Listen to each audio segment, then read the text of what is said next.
For 3 days now, I've been trying to find another word for gratitude because my brother could have died and didn't. Because for a week we stood in the intensive care unit trying not to imagine how it would be then afterwards. My youngest brother Andy said, "This is so weird. I don't know if I'll be talking with John today or buying a pair of pants for his funeral." And I hated him for saying it because it was true and seemed to tilt it because I had been writing his elegy in my head during the 7-hour drive there and trying not to. Thinking meant not thinking. It meant imagining my brother surrounded by light, like Schrodinger's cat that would be dead if you looked and might live if you didn't. And then it got better. And then it got worse. And it's a story now. And I did, by that time, imagine him dead.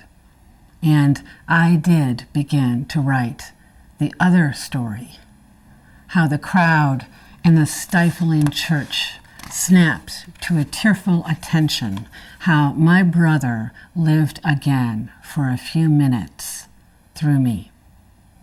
And although I know I couldn't help it, because fear has its own language and its own story, because even grief provides a living remedy, I can't help but think of that woman who said to him whom she considered her Savior, "If thou hadst been here, my brother had not died."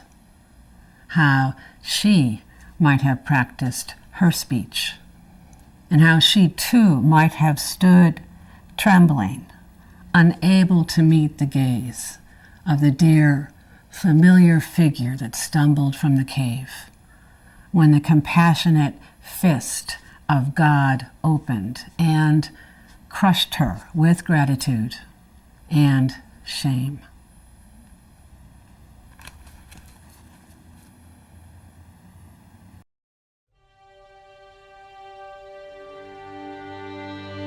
When John first got sick, my brother first got sick, we learned that he had AIDS when he really had a clinical death in the hospital and came back from the dead.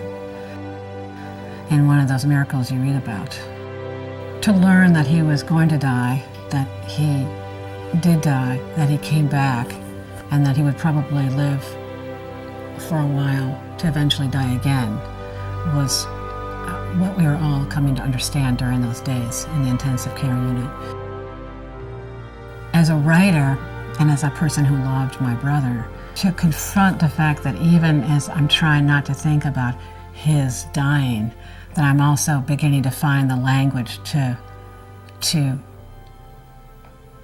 how do I say, to comprehend it, felt like the heart of this poem.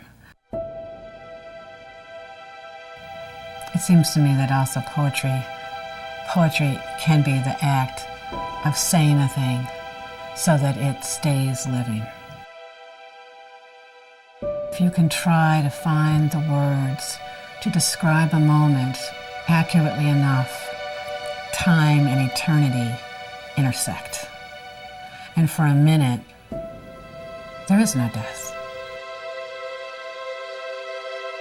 I think that is the essence, one of the great beating hearts of poetry, that this can happen in time like this.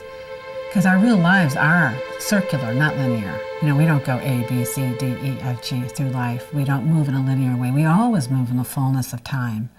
And a poem can remind us of that.